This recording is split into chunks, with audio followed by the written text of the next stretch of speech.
You say hello. I missed you. It's been a while. We're gonna go on a date. Just the two of us. Go,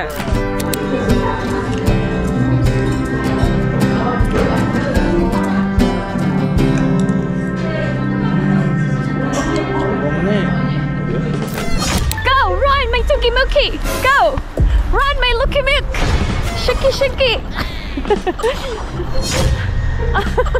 Ayaw niya talaga na tinatawag ko siya ng luki-muki, tuki-luki, ganyan ba? Annyeong! Hi everyone! Welcome back to my channel. This is Pinay Mom in South Korea. For today's video, samahan niyo ako. Excited ako kasi, alam niyo kung bakit? Hulaan niyo. Ding dong ding! May date kami ni Alex today. Yes! Nag-leave ang aking asawa to spend some time with me. And meron din siyang errand sa Hyundai kasi ipapa-check niya yung sasakyan si Santa Fe namin. Anyway, bagay ba sa akin ng red? Kasi marami nagsasabi hindi bagay sa akin ng red. Bago kami lumabas ni Alex, i-share ko lang sa inyo ang aking new baby from Gentle Monster. Actually, ano na to, last week ko pa nabili. Before ko i-share yung pinaka-latest baby ko from Gentle Monster. Yung dati ko munang Gentle Monster. Nagre-recycle ako ng boxes. Yan. Ito yung pinaglagyan ng laruan ni Ina. So first, originally, itong tam na kaki for Alex to, pero hindi niya ginagamit. Kasi he has his Prada. So yun yung favorite niya. Tam, kaki ang color. Tapos, another tam, pero black ang color. Yan. Alam nyo ba, sobrang nakakalungkot kasi meron akong nawalang Gentle Monster. Yung gamit ko nun sa Ludensia, hindi ko matandaan saan ko na lapag. Tapos, meron pa pala ito. Bira ko tong gamitin eh. This one is W naman. W. Okay, W. Ganito yung logo ng Gentle Monster yan. Ito naman ay Roman Holiday. Alam niyo kung saan ko to nabili? Sa Carrot Market, ito. Hindi pala bagay sa akin yung bilog. Yung shape ng, glasses. Ayan. Uy. Okay lang pala pag ganito yung hairstyle, pag nakatali yung buhok, no? Meron akong dalawang shades na binili from Gentle Monster din. Pero, pinadala ko na sa Philippines. So, ang naiwan na lang na Gentle Monster ngayon sa akin ay 1, 2, 3, 4, and then, I'll show you na yung pinaka-latest baby ko. So, eto, wait lang. Actually, ang ganda ng case nito. Nabuksan ko na to ha, and nagamit ko na to, pero hindi ko pa to napopost sa social media ko. Ganda ng case. Ayan, ganito yung case niya. Parang pouch type yan.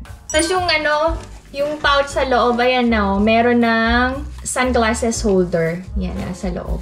Bumili ako ng cat's eye style. So, eto, may paper bag na to. May box na din. Tapos, yung pouch. Tapos, nasa loob na yung may warranty card. Tapos, pamunas. Gamitin na natin. Punasan ko na. Nagamit ko na kasi to. Parang ito yung gamit ni Jennie from Blackpink. Ayan, malinis na. Okay. This is Chapsal. Kung bagay ba kay PMS, kay ang cats. Hoy! Hoy! Diba makaganyan? Oh. So, bagay din ba pag nakatali ang buhok? Wait. Nag-set pa ako ng hair ko eh. Kasi may date nga kami mag-asawa. Hindi ko tatali buhok ko. Wait lang. Okay ba? Anyway, so, this is my new baby from Gentle Monster. Ang model ay Chapsal. Yan. Bagay ba today? Gamitin ko. Parang hindi bagay. Bagay ba sa outfit ko? Parang hindi, no? Ito na lang gamitin ko. Wow! Okay, let's go to netizens. Yung asawa ko na inip na. Sabi ko mag-i-intro lang ako. Halatang gamit na gamit to. Tingnan niyo yung case. Grabe, ang dungis na. Ang gamit naman talaga kahit mahal, dapat laging gagamitin. Kasi ang style nating mga Pinoy, alam nyo, we always save yung best things and expensive things para sa mga special occasions lang, no? Wear it, use it, kahit ordinary days yan. Paano kung bigla kayong nawala sa mundo? So, hindi nyo yun na-enjoy, diba? Alam niyo kung saan ko natutunan yon? Sa boss ko from Mercury Drugs, si Mrs. Lumanog. Sa mga Mercurian dyan, I'm sure kilala niyo si Mrs. Lumanog na sobrang bongacious every day. Para siyang laging a-attend ng party. So yan, we're gonna have lunch ni Alex. Dahil date, anong kakainin namin? Hulaan niyo. Sumama na kayo, kain tayo ng lunch, ha? Ang arte ko today, no? Pabebeng. Oo, pabebe talaga ako kasi kasama ko asawa ko. Bakit? Hindi ba pwede? Pwede, syempre. Let's go, let's go.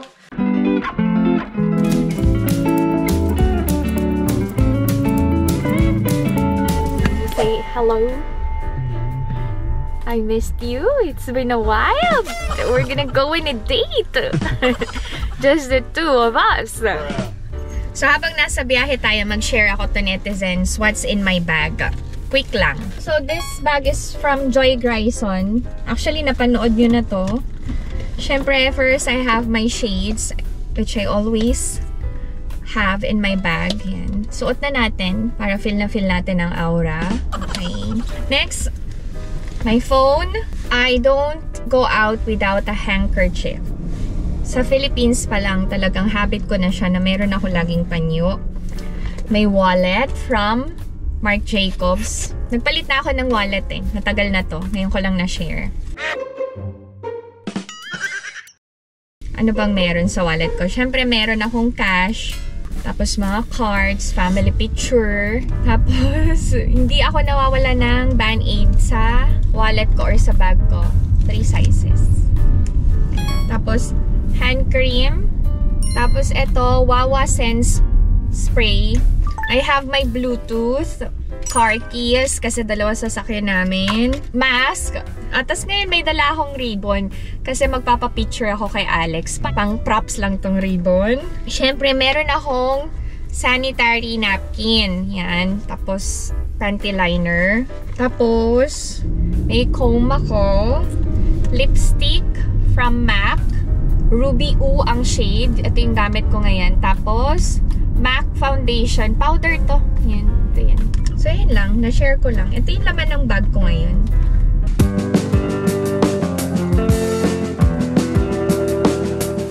One of his projects daw yan, yung building na yan. That was 10 years ago. That's, Center for Home for the Aged. Yan, yung building na.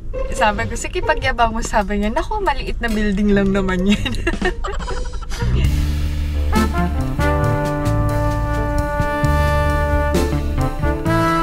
We were supposed to eat steak here sa Steak 9, kaya lang wala na pala yung restaurant. So, lilipat kami ng ibang steakhouse.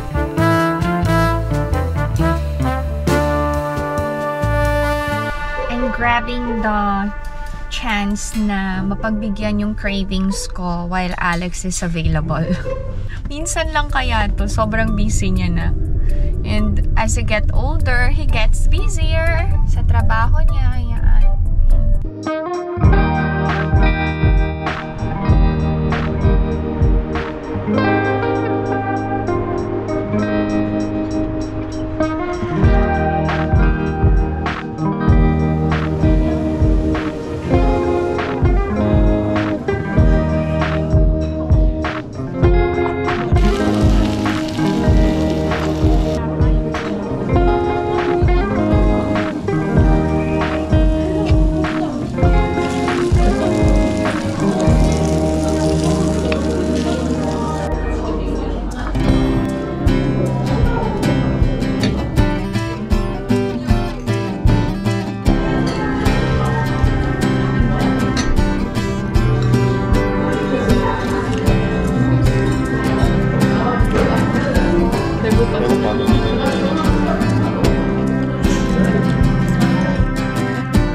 ba na may break time ang mga restaurants dito sa South Korea? Usually from 3 p.m. to 5 p.m. ang break time nila. Baka lang malito kayo. Pag fruit aid, usually hinahalo talaga. Tapos, merong mini spoon for blueberries. Naubos namin. Masarap yung food dito talaga. Sait talaga. Malinis ang pinggan. Kapag nakipag-date kayo, show your real self. Kung masiba talaga kayo, kumain lang kayo ng kumain. Huwag na magpa-impress. May berries sa loob. Sayang naman kainin ko na. Ayan o. May ganito sa farm eh. You could see.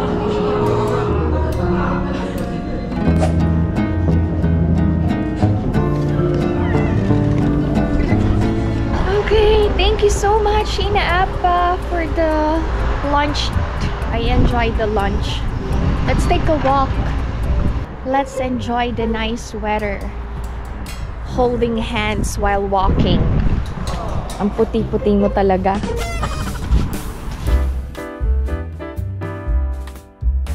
It's springtime na, oh look! May mga buds na, oh! Wow!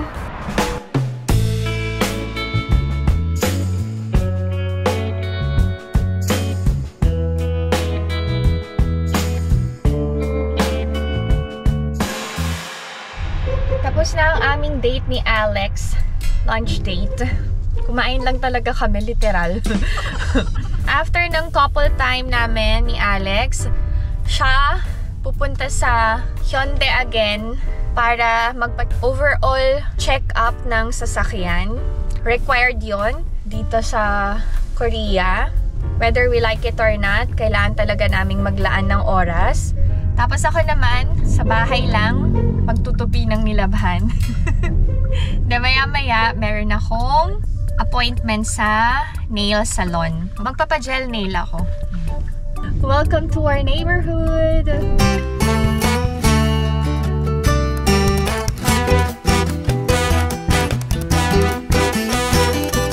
Share ko lang sa inyo kung gaano ka galing as a photographer si Alex. Nag-picture-picture kami a while ago. I'll share some of his shots.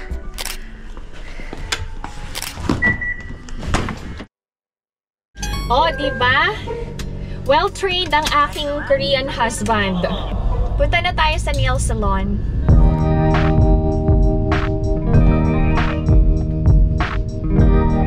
May i-share lang pala ako to netizens. Alam nyo ba, last night hindi ako nakatulog kasi lately si Ina parang palaging may kausap. Hindi parang meron talaga siyang kausap every day. Pagka-out niya sa school, hanggang gabi, magkausap sila. Siguro nagre-rest lang sila kapag may klase na, ganyan.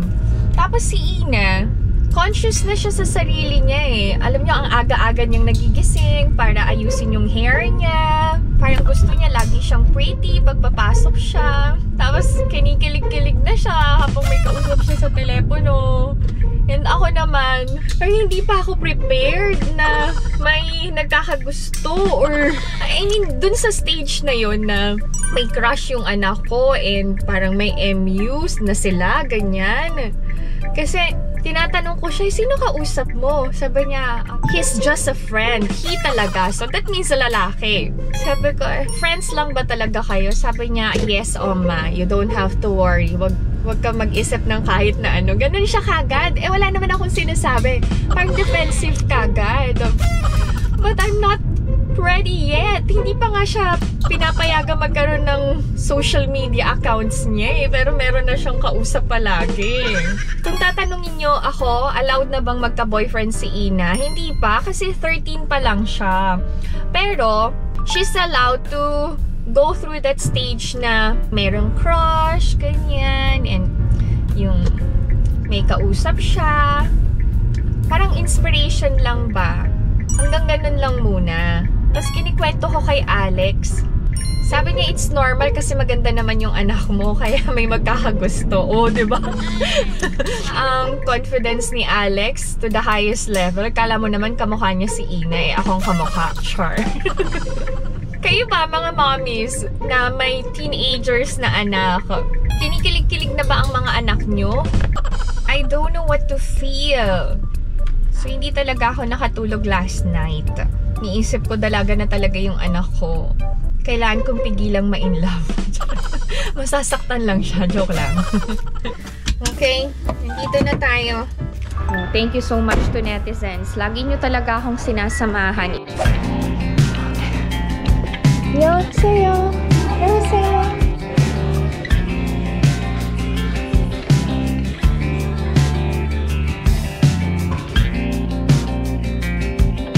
Dahil ang aking manicure, ito yun. Nice ba? Nice naman. Punta tayo dun sa sale. Baka lang may mabili ako na mura. Baka. Hanggang March 20 pa. Okay. Ay, sobrang daming sale.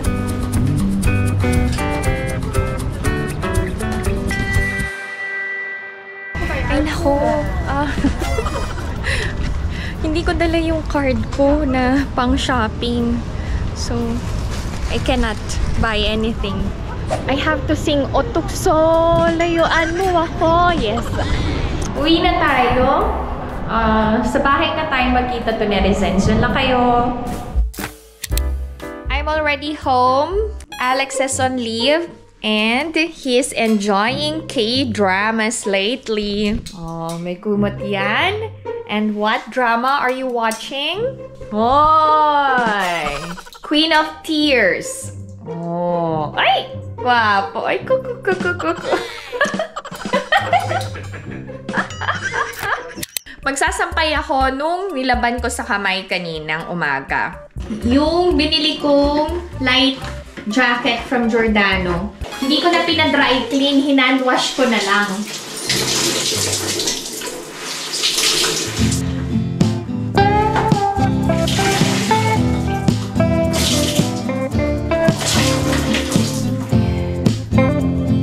Time check, it's 7:30. Si Ijun, bibili muna siya ng comic book niya.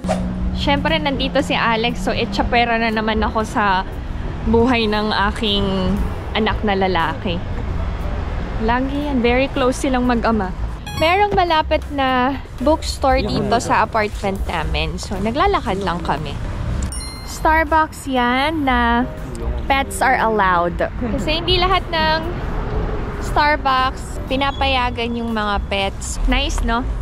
Pero may mga Koreans na hindi tanggap yung may mga pets sa loob ng business establishments. Naiinis sila. But I observed na ang dami nang nag-aalaga ng mga pets, no? Like aso, pusa. Go! Run, my tuki-muki! Go! Run, my luki-muk! Shiki-shiki! Ayaw niya talaga na tinatawag ko siya ng luki-muki, tuki-luki, ganyan ba? Okay, nandito na tayo. Bilihan na din ng school supplies. Ay, may mga accessories din. Ito yung nasa bahay. Meron kami nito. We were supposed to eat gopchang. Tapos, mag-soju kami ni Alex. Kaya lang, biglang sumakit yung ulo ko. Sakit ng ulo and nahihilo ako. Biglang umikot yung paningin ko dun sa bookstore. So, we decided na umuwi na lang. So, yun.